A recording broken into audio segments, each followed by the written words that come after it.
Sir, ಇದು ಪೂರ್ವ, ಇದು ಉತ್ತರ, ಇದು 50-40 ಸೈಟ್ ಐತೆ ನೋಡ್ಕೊಳ್ಳಿ. ಇದು ಜಾಗ ಅಮರಾಪುರ ರೋಡಿಂದನ ಒಂದು 100 ಮೀಟ್ರ್ ಒಳಗೆ ಬರಬೇಕು. ಸಿರದಲ್ಲಿ ಬರುತ್ತಿದ್ದು ಸೂಡ ಅಪ್ರೂವಲ್ ಆಗೈತೆ ನೋಡಿ. ಇದು ಬಂದು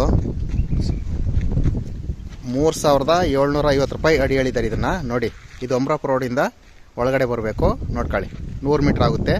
ಇದೇ ಜಾಗ. ಲೈಸೆನ್ಸ್ ಸಿಗುತ್ತೆ, ಲೋನ್ ಸಿಗುತ್ತೆ ನೋಡಿ. ಇದಕ್ಕೆ ನೋಡಿ ಸುತ್ತಮುತ್ತೆಲ್ಲ ಇಡ್ತಾರೆ, ಬಿಲ್ಡಿಂಗ್ ಇದ್ದಾವೆ ನೋಡ್ಕೊಳ್ಳಿ. ಜಾಗ ಮಾತ್ರ ಫೈನ್ ಐತೆ. ಅಲ್ಲಿಂದ ಇಲ್ಲಿ ಸ್ವಂತ ಮನೆ ಕಟ್ಕೊಂಬಕ್ಕೆ ಸೂಪರು ಜಾಗ ಮಾತ್ರ ನೋಡಿ.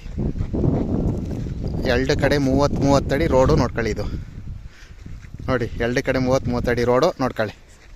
ಇದೇ ಸೈಟ್ ನೋಡ್ಕೊಳ್ಳಿ. ಪೂರ ಪಶ್ಚಿಮಕ್ಕೆ 40 ಅಡಿ, ಉತ್ತರ ದಕ್ಷಿಣ 50 ನೋಡ್ಕೊಳ್ಳಿ. ಟೋಟಲ್ಲು 2000 ಅಡಿ ನೋಡಿ. ಇದೇ ಜಾಗ ಸಿರಾದಲ್ಲಿ ಬರುತ್ತೆ ನೋಡ್ಕೊಳ್ಳಿ. ಇನ್ನು ಕೊಡೋರು ತಗೊಂಡ್ರೆ ಫೋನ್ ಮಾಡಿ. ಜಾಗ ಮಾತ್ರ ಫೈನ್ ಇದೆ ನೋಡ್ಕೊಳ್ಳಿ. ಇದು ಸಿರಾದಲ್ಲಿ ಯಾರೇ ಸೈಟ್ ಇದ್ದರೂ ಜಮೀನಿದ್ರು ಹೇಳ್ರಿ.